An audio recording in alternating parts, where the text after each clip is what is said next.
What's up, everybody? So, today I want to talk about something different, someone different, anyways. We're going to talk about the vice president, the second biggest piece of shit in the White House, um, JD Couch fucking Vance. He fucked a couch, that's why we call him Couch fucking Vance. So, apparently, he's got a thing for soft furniture. I don't know. Anyway, he is one of the most inconsistent, flip flopping, lying, most full of shit sons of bitches that's out there, just like all the rest of them that are in that office right now. But the thing about that is, that's who's over right now, allegedly, negotiating this peace deal with Iran. Do you all realize that after this, if they end this war right now, and Iran will have come out on top in a way that it's just unbelievable. In every way possible, they've won. All we've done for that regime change, we changed the regime all right. We made it from radical to really fucking radical. Now they're damn, you know, way worse. Way worse. And on top of that, we've showed them that they were able to control that strait of Hormuz, and damn, now they're making billions off of that. Billions off of it. And so on top of that, all the oil that they're selling, not just money, see, they're leveraging a toll for the boats to come through, the ships, and they've got their own money in there. They're making off of it hand over fist. So they won all the way around. I mean, all the way around. And then what's Trump going to say? Oh well, we made sure that they didn't have no nukes or something, anything like that. Well, what? Here's my thing. Why worry about Iran's nukes so much? So I mean, yeah, I'm sure it could have been stepped in the back burner, but North Korea has nukes, for God's sakes. I mean, really, North Korea. And they actually have missiles that can hit the fucking United States from there. So it seems like me that would have been a bigger priority than Iran, but what am I? Just an idiot. But anyway, back to JD Vance.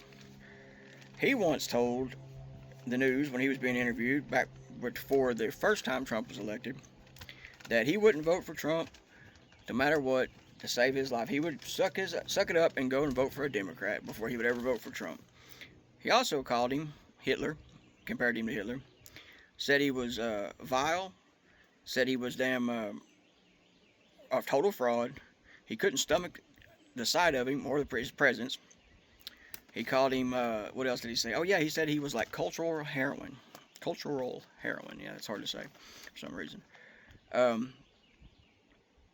Yeah, so he was, and then he flip-flops because he saw the writing on the wall when he realized that Trump had the base, the Republican base, in 2016, and also in 2024. So he started to move over and position himself a little closer and dial back his statements. And oh well, I was wrong. I apologize. It was the congressional interference that caused him to be inept, and it wasn't Trump's fault. Well, I'm saying all this because J.D. Vance has been made the new fraud czar of the country. I guess Elon couldn't be bothered to come back and finish his job. So, anyhow, the fraud czar, who is a lying son of a bitch, by the way, been caught in many a lie already. For one, when he got up on stage after the shooting of Renee Good and Alex Petty, and basically straight called it domestic terrorism. Within 3 hours of it happening in the incident, there was no kind of investigation. And then, when proven that it wasn't domestic terrorism, she was no terrorist, and it was on ISIS's fault, he doubles down and refuses to apologize to her family and her parents. I mean, he's trying to keep he's just a piece of shit through and through. I mean, he may even there's probably days that he surpasses Donald as the biggest piece of shit in the White House. Because, I mean, damn, he... that shit with Renee Good's parents, I mean, that was fucked up. It's fucked up. He couldn't be bothered to apologize, That's fucking stupid as shit. So, and he claims to be a self-made man, Self-made, put himself through school, all that good shit. Well, I don't know if you know who Peter Thiel is. Millionaire, whack job, conspiracy theorist, way, way right-wing them out there. Wants to make like self-governing little islands out in the ocean, um, amongst other weird, crazy things he's got ideas to do. Anyhow, he's J.D. Vance's benefactor.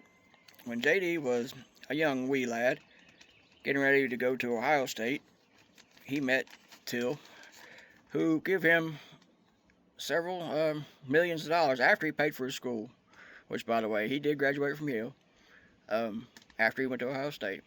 But tens of millions of dollars for his Senate campaign in Ohio in 2022. The the most amount of money that ever has been donated to a campaign for Senate in the history of the United States. He served for 1 year there and then become Trump's running mate.